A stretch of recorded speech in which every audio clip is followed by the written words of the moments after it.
আজকে আমি রান্না করব ঝিঙে, বেগুন, আলু আর টমেটো এগুলি একসাথে রান্না করব মাছ আর চন্দনা শুটকি দিয়ে। ছোট বাটা মাছ আর চন্দনা শুটকি এগুলি কেটে বেছে ধুয়ে রাখা আছে, সাথে পেঁয়াজ কুচানো, লঙ্কা চেরা আছে, বেশি করে নিয়েছি। এই সবজিটা একটু ঝাল ঝাল হবে।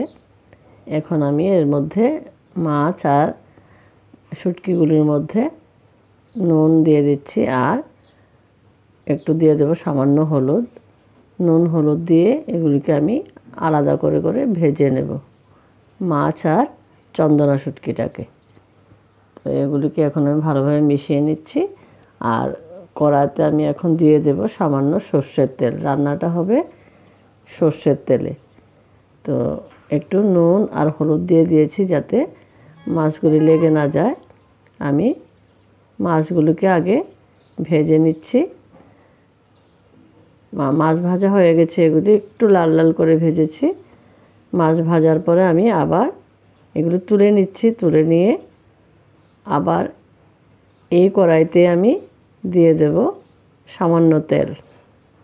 সামান্য তেল দিয়ে আমি চন্দনা শুটকিগুলিকে দিয়ে একটু ভেজে নেব। এগুলি ভাজা হলে আমি তুলে নিয়েছি। আবার ওই কড়াইতে সামান্য আমি একটু তেল দিয়ে ফোড়নে পেঁয়াজ দিয়ে দেব। পেঁয়াজটা হালকা ভেজে আমি আলুগুলি দিয়ে দিয়েছি, কারণ আলুগুলি হতে একটু টাইম লাগে। ঝিঙে আর বেগুনে টাইম লাগবে না বেশি একটা। তো আলুগুলি আমি ভেজে নিচ্ছি। এর মধ্যে একটু ঢাকা দিয়ে ভাজতে হবে, কারণ আলুটা একটু শক্ত থাকে, আজকাল সিদ্ধ হয় না বেশি। এখন আমি ঝিঙে আর বেগুনগুলো দিয়ে দিচ্ছি। আলুটা হাফ ভাজার পরে ঝিঙে বেগুন দিয়ে দিয়েছি। এবার আমি এর মধ্যে সামান্য একটু মশলা অ্যাড করব, বেশি কিছু লাগবে না। এর মধ্যে আমার চেরা কাঁচা লঙ্কাগুলি দিয়ে দিয়েছি। আর এর মধ্যে আমি দিয়ে দেব সামান্য আবার নুন দিয়ে দিয়েছি। নুন আর লাগবে এর মধ্যে হলদি পাউডার আর লঙ্কা পাউডার আমি দিয়ে দিচ্ছি হাফ চামচের চাইতেও অনেক কম, 3 ভাগের 1 ভাগ হবে 1 চামচের। হলদি পাউডার দিয়ে দিয়েছি আর লঙ্কা পাউডার, লাল লঙ্কা এটা একটু বাড়িয়ে দিচ্ছি, কারণ এই সবজিটা একটু ঝাল ঝাল করে করলে ভালো হয়। তো এর মধ্যে মশলা আর কিছু পড়বে না। পেঁয়াজ ফোড়ন আর কাঁচা লঙ্কা, হলদি পাউডার আর লাল লঙ্কা পাউডার। আমি সামান্য জল অ্যাড করেছি, কারণ যাতে মশলাটা জ্বলে না যায়। আমি হালকা হালকা ভেজে, আর কম তেলে রান্না করলে একটু একটু এইভাবে জল মিশিয়ে নিতে হয়, না হয় মশলা জ্বলে যাওয়ার সম্ভাবনা থাকে। তা আমি তো কম তেলে রান্না করি, যার জন্য আমি মাঝামাঝি একটু পরিমাণ জল মিলিয়ে নিই। এবার সবজিটা আমার মোটামুটি ভাজা হয়ে এসছে।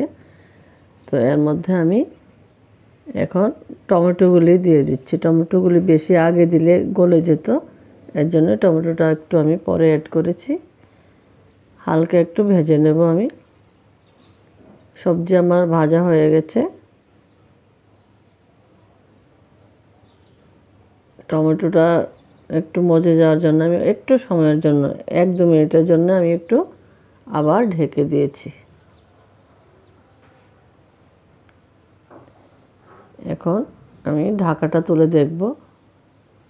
ঢাকাটা তুলে দেখছি আমার হয়ে এসছে, সবজিটা মজে গেছে। এখন আমি এর মধ্যে একটু নেড়ে চেড়ে ঝোলের জন্য জল দিয়ে দেব। আমি 2 গ্লাস মতো জল দিয়েছি।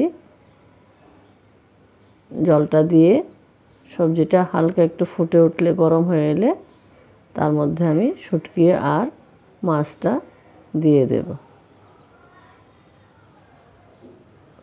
এটা গরম হওয়ার জন্য আমি একটু ঢেকে দিয়েছি।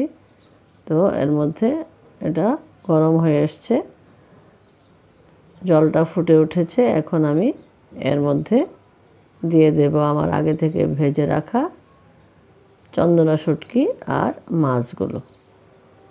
এগুলোকে আমি আবার একটু মিশিয়ে সবজিটার সাথে আবার একটু অল্প সময়ের জন্য একটু ঢাকা দিয়ে দিতে হবে।